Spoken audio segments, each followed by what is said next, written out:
Hello, this is Choose Socrates and welcome to a portrait of linear algebra. So today's video is about the axioms for an inner product space. Over the last 4 videos, we have been talking about abstract vector spaces. So today what we're going to do is we are going to take the idea of a dot product in Euclidean spaces and we will generalize it to what are called inner products on abstract vector spaces. So here's what we're going to do in today's video. We are going to learn how to generalize the properties of the dot product in order to create the axioms for our inner product spaces. We will see that if we impose inner products on polynomial spaces and continuous functions in a closed interval, then we will get an inner product space. And we will learn that the properties of inner products naturally lead to the concept of an angle between two non-zero vectors in an inner product space. So in particular, the Cauchy-Schwarz inequality, that's a mouthful, Cauchy-Schwarz, is going to remain true for an inner product space. Now, the angles that we will look at will mostly be the really nice angles, 0, pi over 2, and pi. So today we will learn how to generalize, how to construct those angles. So let's begin by reviewing the dot product in Euclidean space and their properties. So of course u dot v is just u1 v1 plus u2 v2 and so on up to un vn. So here's theorem 2.4.2, which give us the basic properties of the dot product. It is commutative, so u dot v and v dot u are exactly the same. It's distributive whether you have v plus w dot u or u plus v dot w. Both of these distribute in the natural way. It is homogeneous, so if you have k times u and you dot it with v, the k factors out. What about the zero vector? Everything is 0. So when you multiply 0 times v1 plus 0 times v2 and so on, you just get the scalar 0. So the zero vector dot with any vector will give you the scalar 0. We have the positivity property. If u is a non-zero vector, then the dot product of u with itself will be strictly positive. Okay? So what is u dot u? We'll get u1 squared plus u2 squared up to un squared. Each of those squares is at least 0. Okay? So all we need is a tiebreaker. As soon as one component is not 0, its square will be strictly positive. So when you add it to other terms which are at least 0, what you get will be strictly positive. So these properties are what we are going to generalize to an inner product on an abstract vector space. So the first thing we're going to do is we will introduce a new notation, and it is something which is called a bilinear form. Right? So suppose that V is a vector space, a bilinear form. So you have this bracket notation with a vertical bar in the middle. A bilinear form on V is a function that takes two vectors, u and v, as inputs, and it produces a scalar, and we write it as the inner product of u with v. Okay, so this is the main difference. We're not going to write u dot v. This will be pronounced as the inner product of u with v. Okay? So, an inner product on v is this bilinear form such that the following properties are satisfied by any 3 vectors in v and any real number k. So instead of commutativity, we will call it symmetry. We have the symmetric property, the inner product of u with v is the same as the inner product of V with U. Homogeneity. The inner product of K times U with V is the same as the inner product of as the product of K with the inner product of U with V. We have additivity. The inner product of U plus V with W is the same as the inner product of U with W plus the inner product of V with W. So it's like you have U plus V parentheses here, inner product with W. It distributes U with W plus V with W. Okay? Positivity. If V is a non-zero vector, then the inner product of V with itself has to be positive. Okay? So when these four properties are satisfied, we say that V is an inner product space under this inner product. Right, so the four axioms don't say anything about the zero vector. Okay? Inner product of V with itself is strictly positive if V is not the zero vector. Well, what about the zero vector? Well, you probably guessed that it should be zero. The inner product of the zero vector with itself should be zero. Okay? But more generally, if you take the zero vector and you take its inner product with any vector, you should get the scalar vector, the scalar zero, just the number zero. So why is that true? Okay? It's not very difficult. How can we compute the inner product of V with the zero vector? Okay?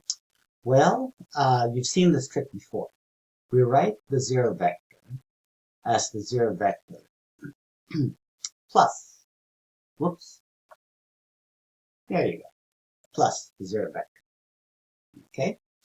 So now we can use additivity. We can turn this, let me check something. Oh, it's on the left. Okay, so let me use the one on the left. It really doesn't matter because it is symmetric. Okay, so the inner product of the zero vector with V is the same as the inner product of the zero vector plus itself with V. Okay, and then we distribute additivity. So we can write it as the zero product, the inner product of the zero vector with V plus another inner product of zero vector with V. Okay, so we distributed this component, okay, you can think of it as a component, with V, okay, even though it's an entire vector, right? So now we can just subtract the inner product of the zero vector with V from both sides of the equation. So we get that 0 is the inner product of the zero vector with V. And of course, by symmetry, if you turn that around, you will still get the scalar 0. Okay, so in the fourth edition, I give 4 examples of inner products. I will discuss 2 of them with you, the 2 which are on vector spaces which are not Euclidean spaces. So let's think about the polynomials of degree at most n.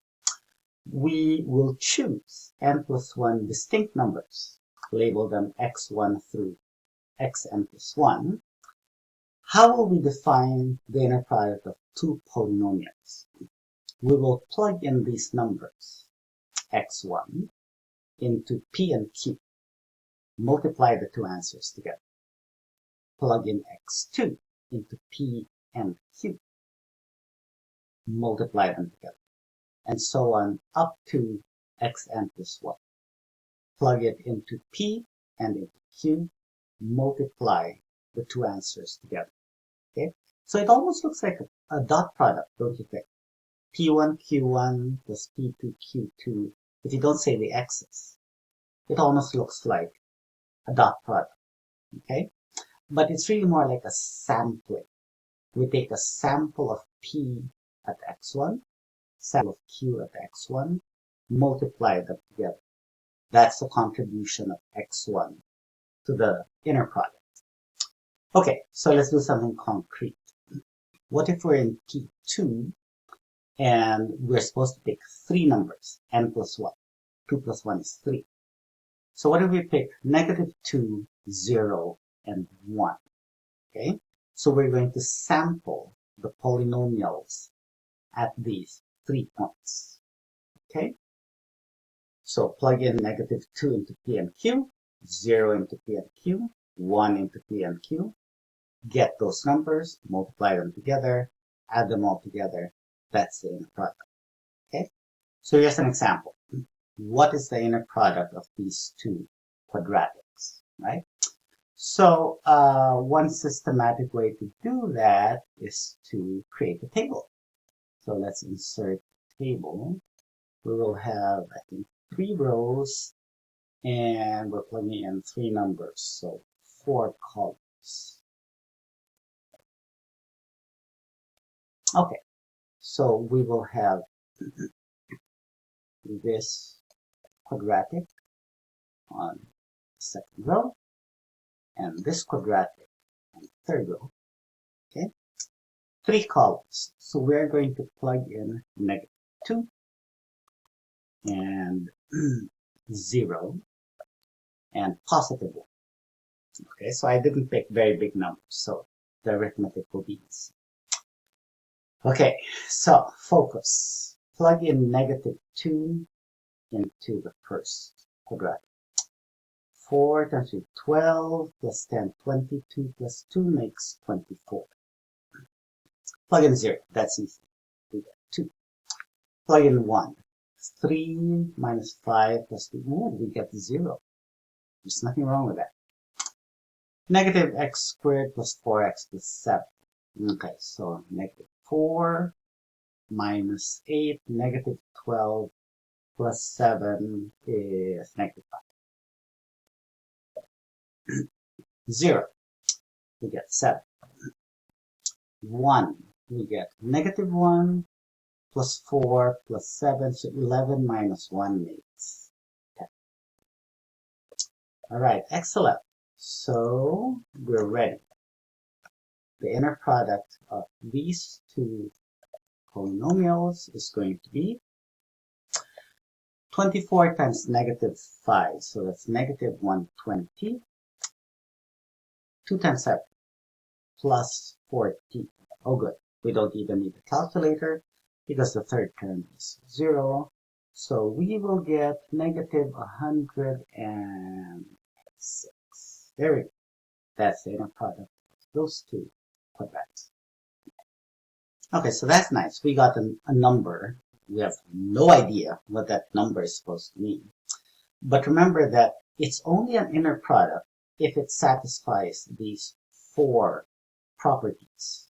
Okay, so let's rewrite them in the notation for our vector space. Okay, so instead of UV, we have the inner product of P and Q. Okay, so is that really the same as the inner product of Q with P? Okay, so that's the question. If we exchange P and Q, do we get the same answer? Well, that would be Q minus 2 times P minus 2. Wait a minute. So the factors just exchange position. Okay, so is that true? And we get yes. Okay, so our next property is if we multiply the first vector by k. So I guess I should have that over here. There you go. Do we get k times the inner product of P with Qx? Okay, well, what does this do to our formula over here? It just means, okay, if I have a k over here, it means I'll have a k here, and k here. Thank goodness for cut and paste, right? Is that the same as k times this inner product? It looks like it because we can just factor out all of those k's, and then we get the inner product of p with q. Okay, very good. So we can get rid of all of this now. And let's think about the third property, which is additivity. Okay, so this one is a little bit more complicated. We need a third polynomial. So how about if we write it as p of x plus, how about r of x, the next letter after q. Okay, so we are supposed to get p of x, q of x, plus r of x, q of x. That's what we're supposed to get. Okay, so what happens if we have p plus r in the first component? Okay, so we will have p plus r evaluated at -2. Okay, and the same thing for the next term and the next term. Okay, do you see it now? Okay, you'll get p of -2 plus r of -2 multiplied by q of -2. It's just a distributive property. So you'll get p of -2 times q of -2. That's what you get from the first. And then r of -2 times q of -2. You'll get it from the second. So of course, that will work. So yes, we got this will be yes. And the next one, that is also a yes. Okay, now positivity is always the trickiest property to prove. Okay, so why is it that if p is a non-zero polynomial, then the inner product of p with itself is strictly positive? Okay, so let's slow down a little bit and think about that. Not that we get it from up here. It's clean. There. Here's the original definition. So let's change it to inner product of p with itself. So we'll have another p there, another p there, another p. Okay, so of course, yeah, you're not seeing double. Well, maybe you are seeing double. The first term is just p of -2 quantity squared.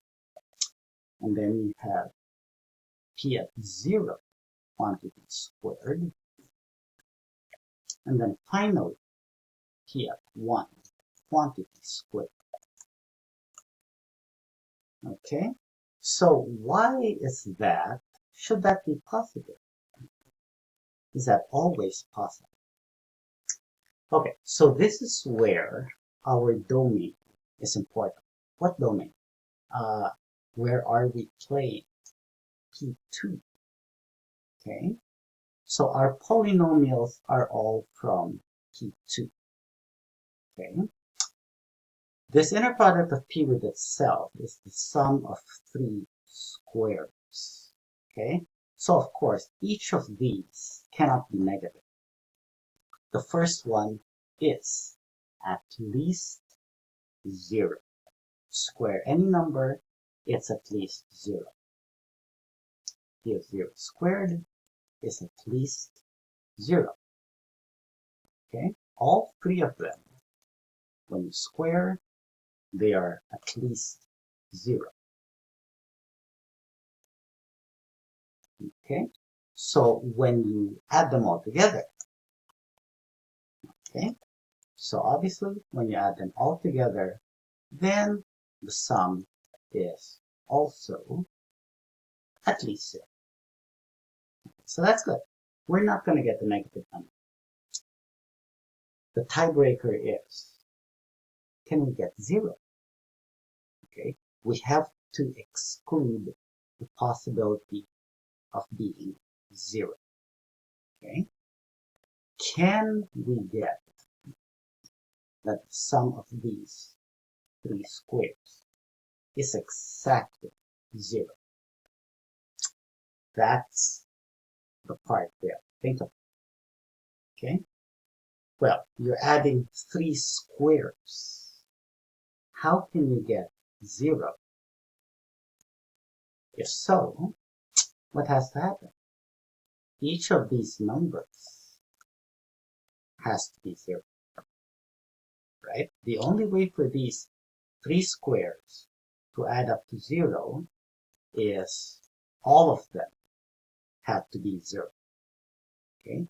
As soon as one of them is not 0, the square is strictly positive. Okay? Just like what we had for the dot product. Okay? So we will get all of them to be 0.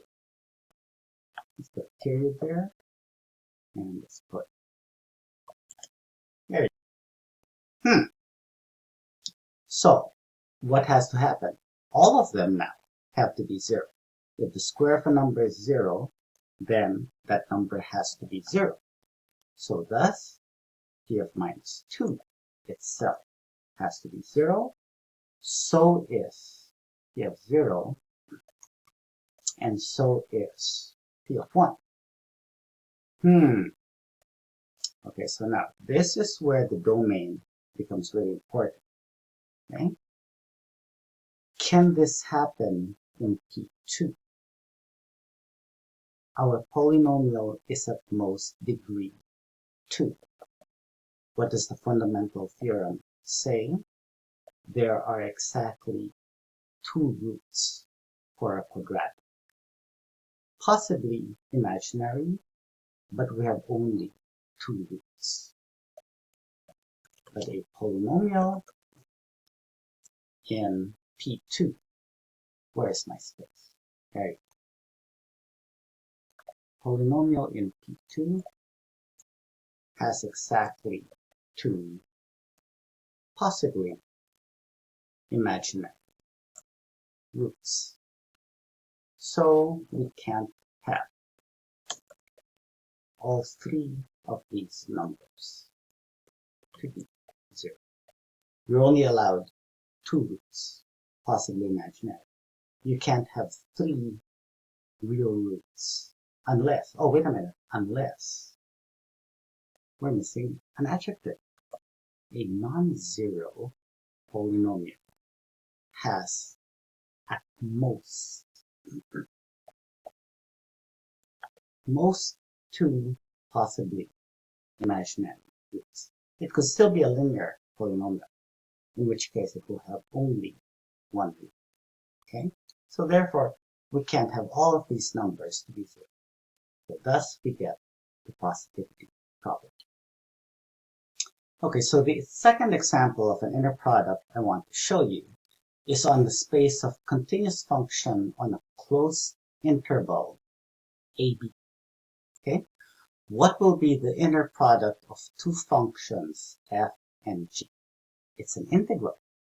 The definite integral from a to b of f of x times g of x dx. You multiply the 2 functions and you integrate them from a to b. So the domain is important. If you change the interval, you will get a different answer. Okay? So what if the interval is from 0 to pi over 2? What is the inner product of sine and cosine? Okay, so let's do it. It will be, goodbye, the integral from 0 to pi over 2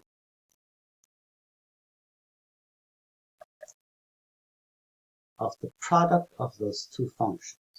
So we will have sine of x times cosine of x dx. Okay, you know how to integrate that? I hope so. It's just a simple u substitution. If u is sine of x, du is cosine dx. Okay, so what we get is sine squared over 2. So that is 1/2, not 1/3, 1/2 of sine squared of x Whoa, let's do that. Sine squared of x. There you go. And we will evaluate from 0 to pi over 2.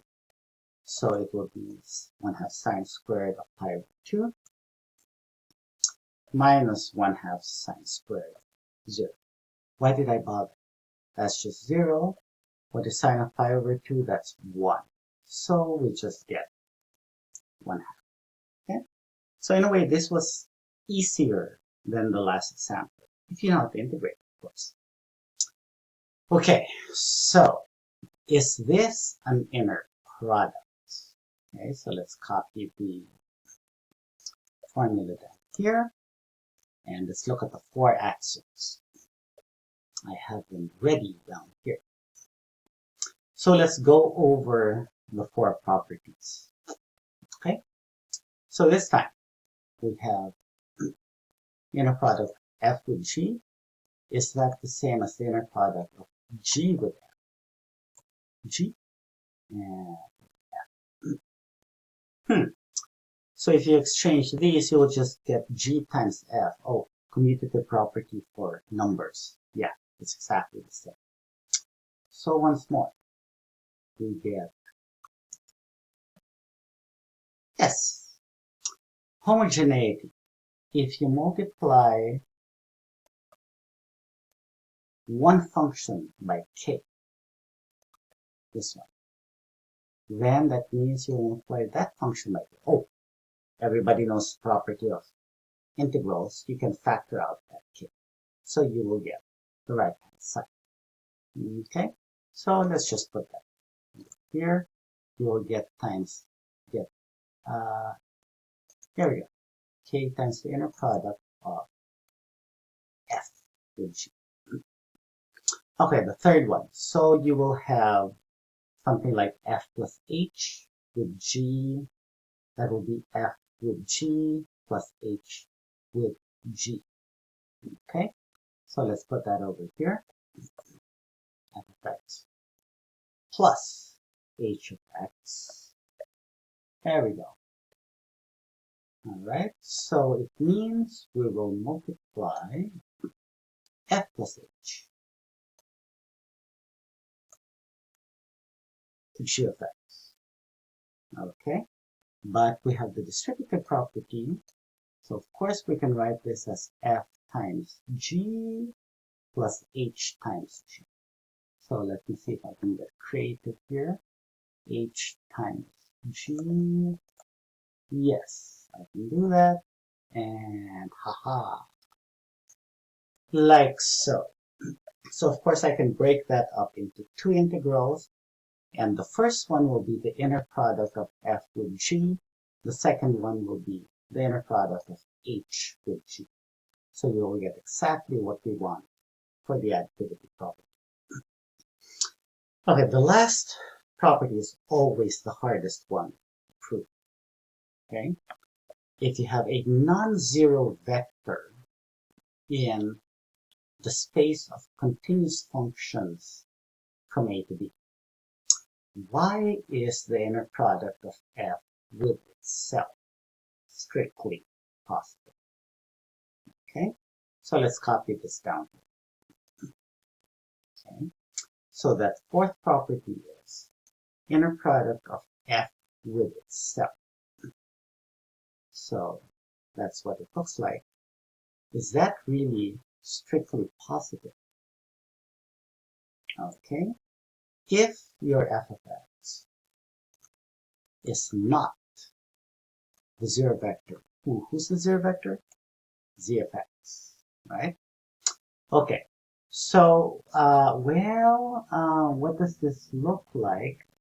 Isn't that simply the same as the integral of f of x quantity squared, right? F of x times f of x, okay? So, let's give that a name. Let's just call it g of x. Let g of x be f of x quantity squared. Okay, so we're given that f of x is not the zero function. Okay, so what does that mean? F of C is not 0 for at least one number C, where in the interval from A to B. Okay, what does it mean to be a non-zero function? Somewhere it's not 0. Okay, so let's call that somewhere the number C. Okay, there's only one small problem. Okay, C can be somewhere in between A and B, or maybe C is on the left, it's A, or C is on the right, it's B. Okay, let's keep it simple and let's just pretend it's somewhere in between. Okay, if C is A or C is B, it's a special case. It's in your homework. Oh wait, you don't have homework here. Okay, so let's just talk about what happens at C, where C is somewhere in between A and B. Okay, I hope you're not getting PTSD, all right, from your first semester calculus class. It's an epsilon delta argument, okay? G of C, well, who is G of C? It's f of C squared. G of C is not 0. It's some positive number, okay? So continuity says that first of all, since f is continuous, G is also continuous. So for any epsilon, which is at least 0, we can find the delta so that whatever is happening between G of C plus epsilon and G of C minus epsilon has to be between C minus delta and C plus delta. Okay? All right. So in other words, if you zoom in to that point and you restrict your y to be within this epsilon strip, then your x has to be within this delta strip. Okay, so what is this diagram saying? Pick as your epsilon 1/2 the value of G of C. Okay, so everything has to be within this window over here. So in particular, it means that your function has to be at least half of G of C. Okay, so in other words, the integral from A to B of your f of x squared, which is G of x, has to be at least the area of this rectangle. Okay, you now have a rectangle with a positive base and a positive height. So therefore, the area of that rectangle is strictly positive. The value of that integral is also strictly positive. So that inner product does satisfy all four actions. Okay, so you remember how I had 0v plus 0v and I said, oops, the second axiom said it has to be on the left. It doesn't matter anymore. These 8 properties also follow from the 4 properties of an inner product space. Okay, so actually, property 8 is a duplicate of what we proved as our first theorem. Okay, so you have, as usual, 3 vectors from our domain, and we have a scalar, k. Okay, so we have homogeneity on the right. We have the distributive property or additivity on the right. It also works for minus, okay, on the left or on the right. Okay, what if you have u plus v inner product with u plus v? Okay, you get this. And I'll let you look at that for a few seconds. Does that remind you of something? Doesn't it look just like a plus b squared, right?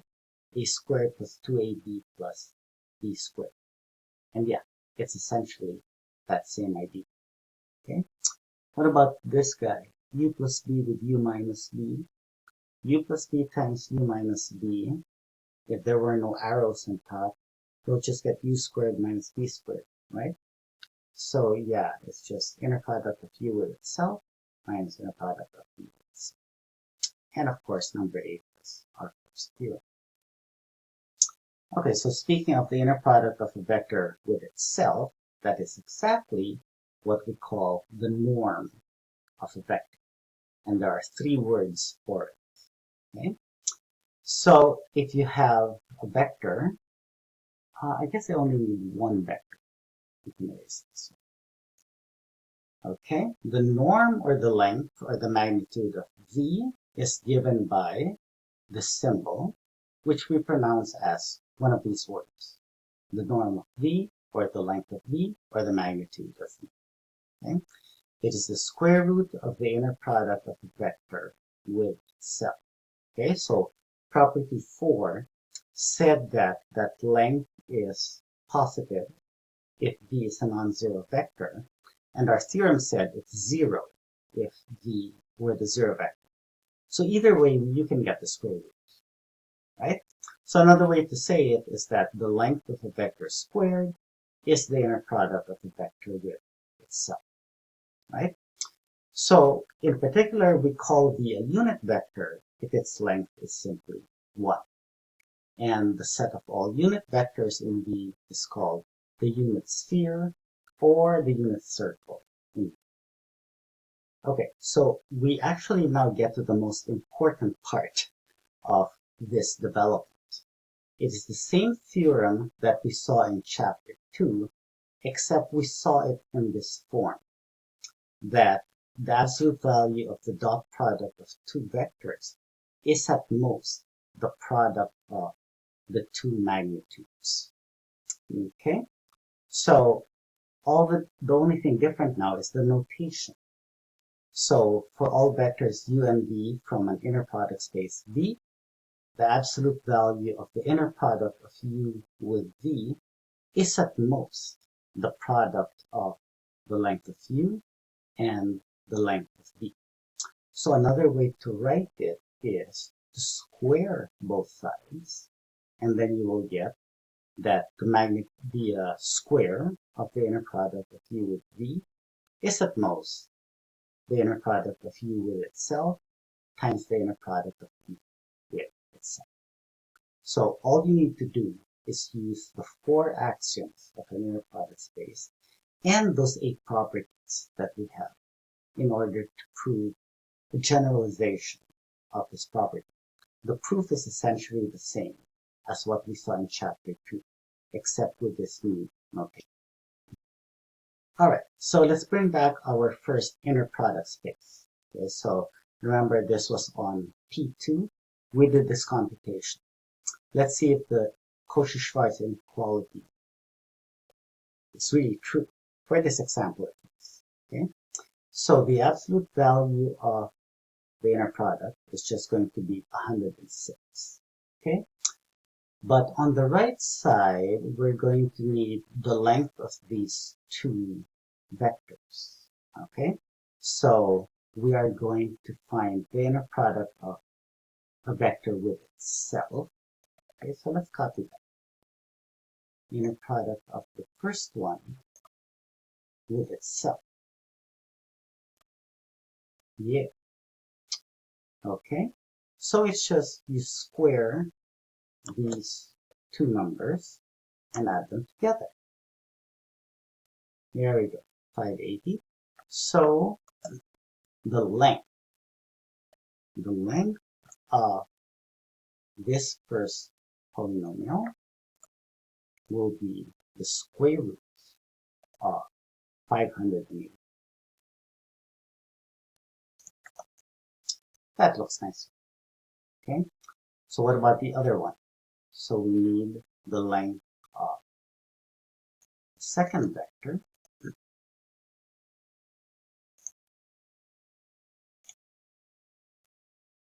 That would be square these. So you'll get 5 squared, 7 squared, 10 squared, 100. So for 174. Yeah. So the length of this vector will be the square root of 174. Okay, and I can't see your faces right now, so you might be freaking out and saying, a polynomial has a length, but it goes off forever. How can it possibly have a length? Okay, so that is the beauty of linear algebra. Okay, even though we have an object which looks like something infinite, we can still think of a way to measure it somehow. And that is by sampling it at fixed points. So it doesn't go off forever. All we need are the values at 3 points. And based on those numbers, we get a concept of the length of these polynomials. Okay, so is it true? Is our Cauchy-Schwarz inequality true? If you take the magnitude, the absolute value of the inner product, you'll get 106. Ooh, that's a big number. Is that less than or equal to the product of these two numbers? Ooh, I'm getting a little nervous. These are not very big numbers, but we're multiplying them together. Okay, so let's ask, what is the product of those two numbers? Okay, we got lots of room. Okay? 106 is definitely no bigger than 300 something. So, Cauchy-Schwarz inequality is true. Alright, so back in Rn, we said that the angle between two non-zero vectors is the dot product divided by the product of the two lengths. So, it's exactly the same idea in inner product spaces, except for the notation. Okay? So because by the Cauchy-Schwarz inequality, the numerator, inner product of u with v, is at most the denominator in absolute value. This number here is between -1 and +1. So it's just like a cosine. Okay? So we can define this to be the angle between two vectors. Okay? The most important angle that we will work with is pi over 2. Okay? What's cosine pi over 2? 0. So when is the angle going to be, the cosine going to be 0? The numerator has to be 0.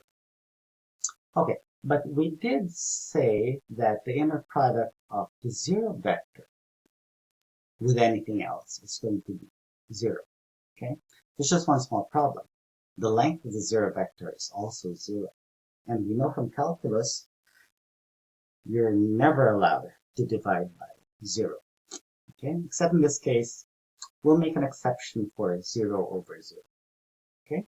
So, we will say that two vectors u and v are orthogonal or perpendicular to each other if and only if their inner product is scalar 0, 0.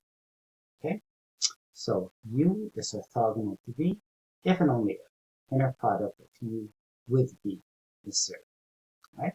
So in particular, the 0 vector is orthogonal to all vectors. Okay? So let's think about our last example.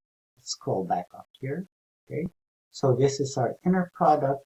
These are our two magnitudes. Okay? So in our last example, we can compute our cosine theta. Okay? Ooh, it shrank. So our numerator will be -106. And our denominator will be these two square roots. Okay, so that will be our cosine theta, right? And of course, that number should be smaller than between -1 and +1. Yep, right. Okay, it's not a very nice angle. Okay, as I said, we're going to be dealing with pi over 2 perpendicular vectors almost all the time. Okay, so for dessert, we have the triangle inequality, which looks familiar. It's exactly the same inequality that we saw back in chapter 2 with the dot product. Okay, so by the same proof, which used the Cauchy-Schwarz inequality, the length of u plus b in any inner product space is at most the length of u plus the length of b. Okay, again, all you need are the 4 axioms and the Cauchy-Schwarz inequality. Alright, so that is our video for today. We have a brief introduction to inner product spaces, right? So in the next video, we are going to construct sets of vectors which are orthogonal to each other, and we're going to learn more about their properties. So until then, this is Socrates saying goodbye and good night. Enjoy the rest of your day. Bye.